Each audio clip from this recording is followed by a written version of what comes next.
వలస ఎమ్మెల్యేల వెన్నులో వణుకు మొదలైంది. పార్టీ మారిన ఎమ్మెల్యేలపై అనర్హత వేటు వేయాలంటూ బీఆర్ఎస్ సుప్రీంకోర్టును ఆశ్రయించడంతో ఫిరాయింపుదారులకు భయం పట్టుకుంది. డిస్క్ క్వాలిఫైకి అనుకూలంగా సుప్రీంకోర్టు తీర్పు ఇస్తే పరిస్థితి ఏంటి అన్న టెన్షన్లో ఉన్నారు వలస ఎమ్మెల్యేలు.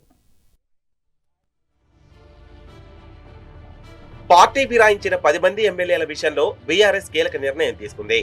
బీఆర్ఎస్ లో గెలిచి కాంగ్రెస్ లో చేరిన ఎమ్మెల్యేలపై అనర్హత విషయంలో సుప్రీంకోర్టును ఆశ్రయించింది బీఆర్ఎస్. పార్టీ ఫిరాయించిన 10 మంది ఎమ్మెల్యేలపై ఫిర్యాదు చేసి 9 నెలలైనా ఇప్పటికీ స్పీకర్ ఎలాంటి నిర్ణయం తీసుకోలేదని సుప్రీంకోర్టులో పిటిషన్ దాఖలు చేసింది బీఆర్ఎస్. ఎమ్మెల్యేలు కడియం త్రియారి, దానం నాగేందర్, తెల్లం వెంకట్రావులపై స్పెషల్ లీవ్ పిటిషన్ దాఖలు చేసింది బీఆర్ఎస్. మిగిలిన 7 ఎమ్మెల్యేలపై రిట్ పిటిషన్ దాఖలు చేసింది. హైకోర్టు తీర్పిచ్చి 6 నెలలు పూర్తయినా ఇప్పటికీ స్పీకర్ ఎమ్మెల్యేలకు నోటీసులు ఇవ్వలేదని సుప్రీంకోర్టు దృష్టికి తీసుకెళ్లింది బీఆర్ఎస్. గతంలో కేశం మేఘాచంద్ర కేసులో సుప్రీంకోర్టు ఇచ్చిన తీర్పును అమలు చేయాలని కోరుతోంది బీఆర్ఎస్. 4 వారాల్లో నిర్ణయం తీసుకునేలా ఆదేశాలు ఇవ్వాలని సుప్రీంకోర్టును కోరింది బీఆర్ఎస్.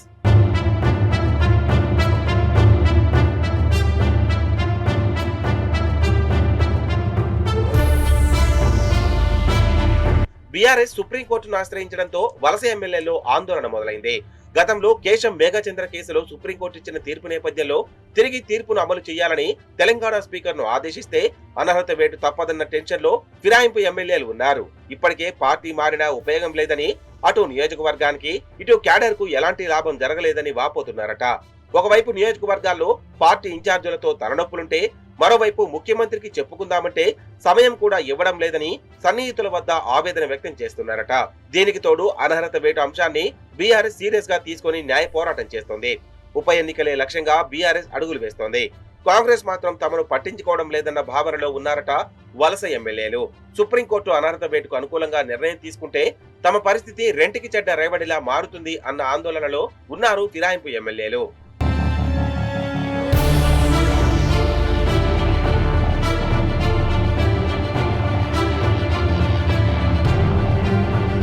ఫిరాయింపు ఎమ్మెల్యేలపై అనర్హత వేటు సుప్రీంకోర్టు అనుకూలంగా నిర్ణయం తీసుకుంటే ఉప ఎన్నికలు అనివార్యమైతే కాంగ్రెస్ వ్యూహం ఎలా ఉంటుందో, నమ్ముకుని పార్టీ ఫిరాయించిన ఎమ్మెల్యేలను సీఎం రేవంత్ ఎలా కాపాడుకుంటారో చూడాలి.